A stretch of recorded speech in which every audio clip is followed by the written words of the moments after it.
Welcome to this webinar on automated dispersive liquid-liquid microextraction, where we are going to explore the technique and the applications.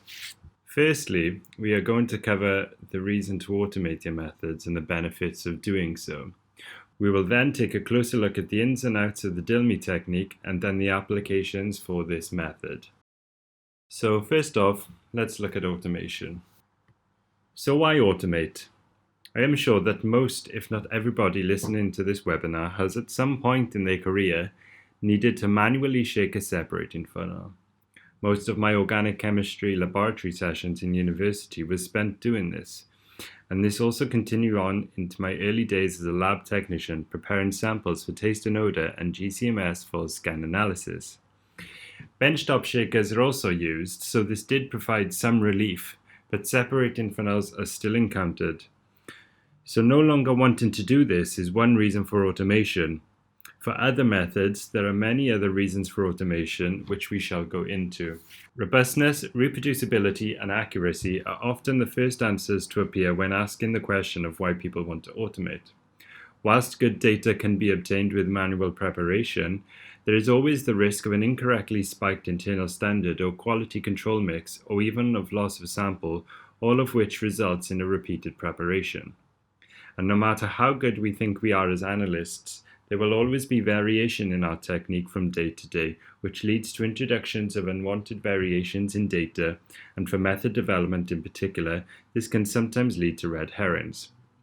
For automation, samples are prepared the same way time and time again, given improved RSDs, greater accuracy, and a reduction in sample retests due to human error. Reduction in solvent usage and the exposure to harmful reagents also reduces the inherent safety risks that all laboratory work carries. This will appease health and safety coordinators, and so another big tick for automation.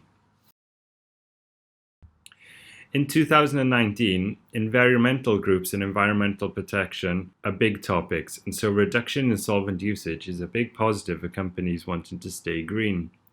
This does also bring the added advantage of reduced chemical costs. All of these benefits add up so that overall staff well-being can be raised, and analysts may, as a result, feel happier. There is one advantage of using automation for sample preparation, and that is based upon time. While some methodologies will always take a long time, such as those in metabolomic studies, automation will always help free up analysts' time for other activities. Time is therefore the underpinning theme of this talk. If we look here, this is a screenshot from Gerstel's Maestro software demonstrating the prepper head function. With an MPS, or multipurpose sampler, attached to a GC or LC instrument, samples can be prepared just in time, and at the same time the previous sample is being analyzed, which makes the GC runtime the rate determinant step. This also removes any sample stability issues that there may be. When you do some calculations and compare an automated solvent extraction to a manual procedure, you can see many analysts' working days can be saved. So this means you can increase throughput, carry out improvement and development to current methods that you never had time to do, or even take some time off work. So how can we improve on this situation even further? Well, dispersive liquid-liquid microextraction, or DiLLME as we at Anatune call it, is the answer to take lab productivity that one step further. Before we proceed, it is worth mentioning the instrumentation involved. The necessary reductions in sample size due to automation is only possible due to improvements in technology. When compared to the days of Agilent's 5973, there has been a big increase in both sensitivity and also improvements to the technology used. From 2005 to 2015, there has been a 16 times increase in sensitivity. The biggest increase observed is going between the 5977 inert plus to the 5977B with HES, with a factor of 10 decrease in instrument detection limit. It is due to these improvements that automation of trace analysis is possible. Who should use this technique? Well, anyone who currently does or will do a liquid-liquid extraction. It also applies to others who want to change technique. For example, for solid phase extraction. There are many overlaps between different techniques, so making the right choice is very important.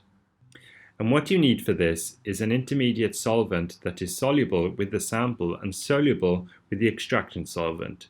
This enables a much improved mixture of the extraction solvent and sample. This produces a much larger surface area of solvent droplets, and the partitioning of analytes occurs much quicker. The other part of the equation is microextraction. We use very small volumes of solvent, only a few hundred microliters or less, and this brings a concentration factor. If you use 6 milliliters of sample to 300 microliters of solvent, this equates to a concentration factor of approximately 20. Here is a quick demonstration of the process at work with DiLLME. Here we are adding DCM to a sample containing 10% dispersing agent, in this case isopropanol. This is on a stir plate to visualize the process. It is due to this fast emulsion formation that lends itself to fast extraction times. Here is a schematic of the process with the individual steps. The key part to this process is the use of a high recovery vial. Upon centrifugation, the solvent collects in the tapered well at the bottom of the vial and allows the instrument to retrieve the extract without fear of also acquiring water in the process, which would not be good news for your GC. Here is also the setup required for DiLLME: a centrifuge, quick mix, solvent storage, and sample trays. This is also sat atop a GC5977B mass spectrometer. At this point, it is also worth mentioning other key pieces of equipment. The Gerstel Quick Mix, which provides the mixing capacity with shaking speeds up to 3000 RPM, and also the homegrown Anatune CF200 centrifuge, which can centrifuge a range of vial sizes up to speeds of 4500 RPM. More than enough to separate solvent from sample. This has also been certified as solvent safe, so there are no concerns of anything untoward happening with any potential solvent vapors. The work about to be presented has been developed in collaboration with colleagues at GlaxoSmithKline and with John Quick at ALS. A lot of the work carried out here at Anatune is a result of collaborative projects. DiLLME is just one of those projects, and through specific needs of customers, a robust automated method was born. All work presented is based upon these two applications, and we will cover the work presented in AS182 a little later. Here is a quick snippet of the data that can be achieved using DiLLME. This work was presented by John Quick at Agilent's Food and Environmental meeting in 2018. This displays the scope of application to a range of analytes very well. So, without further ado, let's move on and take a look at the applications. The first application that I would like to discuss is an environmental method. DiLLME for extraction of organochlorine compounds from various water matrices. These are a class of compounds that are incredibly persistent within the environment and also toxic, and are monitored heavily within the water industry. This work was carried out in collaboration with Thames Water and involved a full-scale 11-batch validation to fully assess capability. A number of criteria needed to be fulfilled, the most important being a very low limit of quantitation, 10 nanograms per litre, and also precision and bias values derived from drinking water inspectorate regulations, which were assessed under NS30 validation conditions. Those not familiar with the water industry, testing protocols are quite vigorous and well defined, so results of the validation were very important to the customer. Here is a chromatogram of all the compounds involved, with very good chromatography achieved using a DB5 nonpolar column. Polychlorinated biphenols appear especially sensitive in this extraction, so some particularly good data was achieved for these compounds. An R-squared value of 0.990 or above was required for the calibrations, and this was met in all cases. A calibration set was analyzed at the start of every analytical batch. Recoveries were tested at 3 levels, 10, 20, and 160 nanograms per litre in a range of water matrices. Here we can see the recoveries for 5 compounds in tap water. This matrix was used to statistically calculate the LOQ, and as it is a final water, meaning ready for customers to drink, the matrix to which the regulations most apply. Very good sensitivity was achieved for this method. Here is an example of 3 compounds that have a lower maximum allowed level of 30 nanograms per litre within samples, and so an LOQ of 10 nanograms or lower was absolutely necessary. This is a table containing the LOQs and precision values at 20 nanograms per litre for all compounds. One compound, delta hexachlorocyclohexane, highlighted in red, did not meet the required precision. It is thought that the change in internal standard for this compound would improve the data. This compound is also one of the least sensitive in the suite, and from regulations, an LOQ of 30 nanograms per litre or less was needed, and so this was not too much of a problem. The compounds highlighted in blue are those where the lower LOQ of 10 was necessary. So, all requirements were met. Method development was successful, and this process really put the entire automated procedure to the test. In the development of this method, parameters thought to be important and crucial to extraction efficiencies were tested with design of experiments. In our investigation, the most important factors that affect this extraction method, those that give highest response for the analytes, are shown on the screen. There is one factor not included here, which you might expect would be important, and that is mixing time. This means that for the mixing time range chosen, 6 seconds to 5 minutes, DOE has shown this to be not significant. This means that you get the same result if you shake the sample for 6 seconds or for 5 minutes. So for this method and these analytes, the mixing time can be reduced to 6 seconds, a huge reduction on extraction time. So that brings us to this slide that was shown earlier, comparing the traditional manual solvent extraction with that of the automated variant. And how can this be improved? Well, here is the improvement. When we compare DiLLME to a traditional manual DCM extraction, great gains can be made, all down to reduction in mixing and extraction time.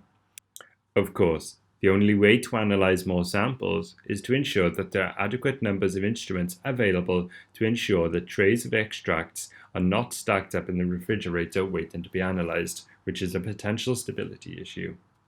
Here is another huge benefit of using DiLLME for this analysis. There is a big reduction in DCM usage over the year, so this will appease everyone involved, the environment, safety, and financial. The next piece of work describes evaluation of flavor profiles using DiLLME. Flavor profiles from beverages and other matrices are often looked at using techniques such as solid phase microextraction or DHS, which can be lengthy. So the possibility of using DiLLME for this type of work again carries forward the potential benefits. Here are the comparisons of the TIC profile from 3 samples compared: orange juice drink, apple and blackcurrant, and a flavored water. A wide range of compounds were extracted and observed across a range of volatilities. A 10 microliter large volume injection was used here to help boost sensitivity for compounds that may be lower in concentration. Those involved in flavor analysis will know that there are low odor thresholds for many compounds, so sensitivity is important here. Comparing the DiLLME extract chromatograms to those obtained from a headspace SPME extraction clearly shows a different flavor profile. As the SPME is sampling the headspace, this technique favors the more volatile compounds, and the direct solvent extraction the less volatile. Also, with headspace SPME, as injection is via direct thermal desorption of the fiber, no solvent delay is required, therefore earlier peaks can be observed. A similar profile would probably be obtained using direct immersion SPME. However, depending on the sample matrix, this may or may not be ideal. In this situation, DiLLME would still have the time advantage over SPME. As large volume injections were used for DCM extracts, there were of course losses at the volatile front end due to the solvent vent method, which cannot be avoided. A carefully developed LVI method could potentially yield more volatiles, but again, some losses would be observed. When performing analysis and method development, it is important to know your sample. Smooth orange juice was put through the DiLLME process. But, due to the matrix, this procedure was not viable due to the DCM layer at the bottom of the vial being totally overcome by the large amount of particulate material. As a clean DCM layer was not accessible, the extract could not be analyzed. In this case, a hexane extraction was used, and you can see in the picture a clear solvent layer was formed. This work illustrates how important the choice of sample preparation is on obtaining the required information about samples. With automated liquid extraction, sensitivity can be enhanced by use of low volumes of extraction solvent and use of large volume injection methods into the Gerstel-cooled injection system. With SPME, however, samples may change upon heating, so direct liquid extraction may be preferred. Methods would need to be optimized for specific matrix types and further work performed to establish recoveries if quantitative analysis is required. The final segment of potential applications cover extractables and leachables.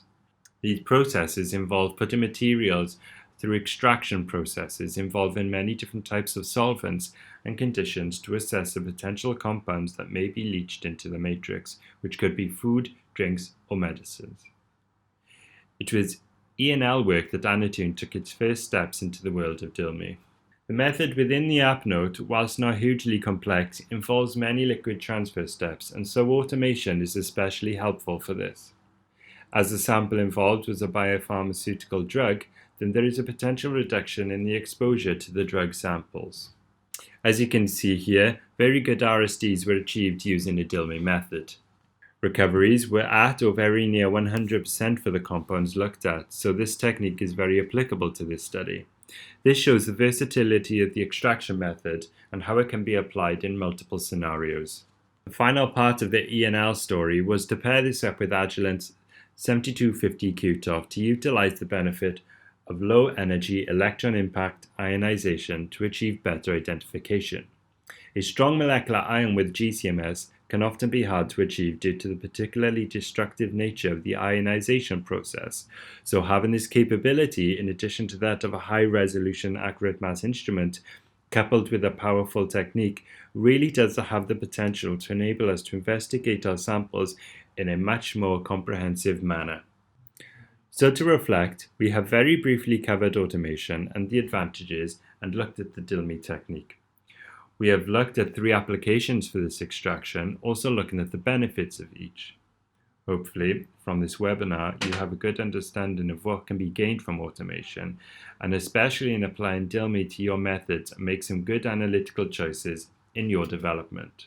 These are the areas that it was said earlier that improvements can be made when switching to automation, each with their own importance. And more importantly, everyone has their own reason for switching to automation, all of which can be justified using this presentation. So, just to finish, if you are offered the chance to have a sample prepared and ready to inject in under 5 minutes, with all that we now know, could you possibly